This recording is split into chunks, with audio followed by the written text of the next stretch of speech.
point, I want to introduce Shalene Repuano to everybody, who has survived an auto accident and which is one of your success story clients, right? And has regained her walk and speech as a result of studying with you for just a short amount of time. Hello, Shalene. How are you? Good. How are you? Okay. Can you say hello to everybody out there? Hi, everyone. TV land? Hi, everyone in TV land. Yes, 21-year-old girl. To illustrate Harriet's work, we're going to show a little bit of the clip in the beginning, before the first session. And Harriet, perhaps you can moderate a little bit. Shalene used a cane, and if you notice, the right leg has a very strong kick-out mechanism that she can't consciously change. She has a lot of ataxia, that's shaking. She has some paralysis still in the right hand, and very poor sense of balance.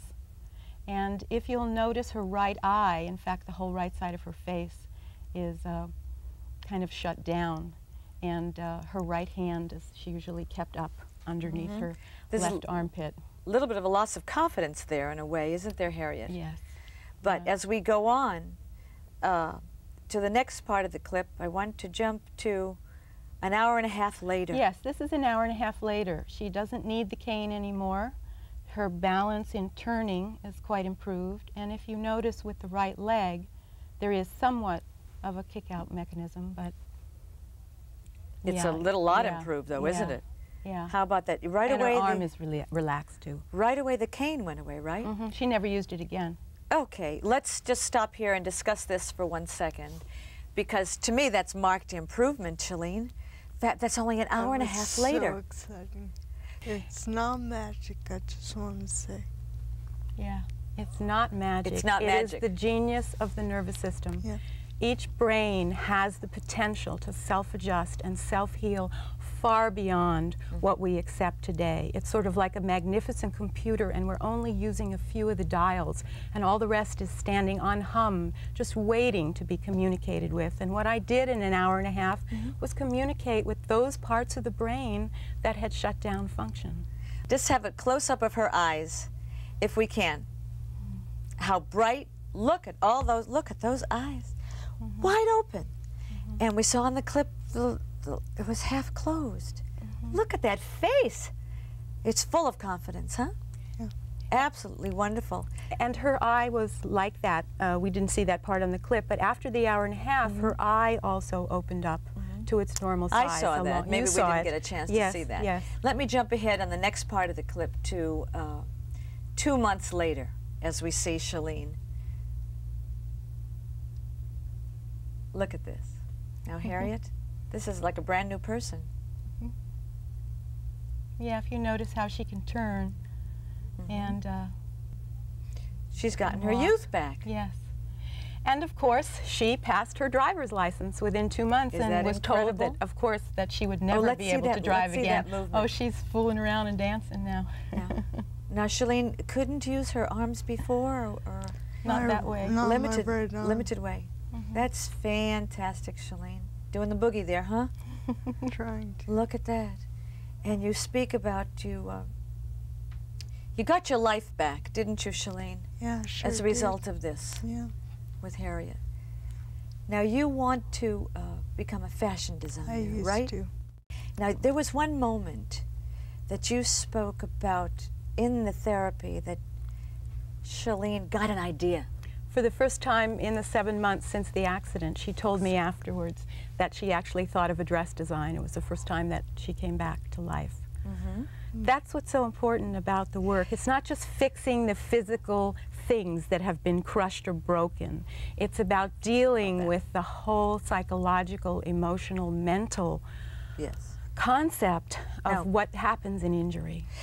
Would you say that that is how your work differs, if any, from Mr. Feldenkrais, Dr. Feldenkrais? Yes, it deals with the emotional the attachment component. To the emotional there are always very many issues surrounding a trauma or an injury, even when it seems like it's not the person's fault. Give me an example. For an example, an accident that you know, someone else hit the person. You might say, well, it wasn't their fault.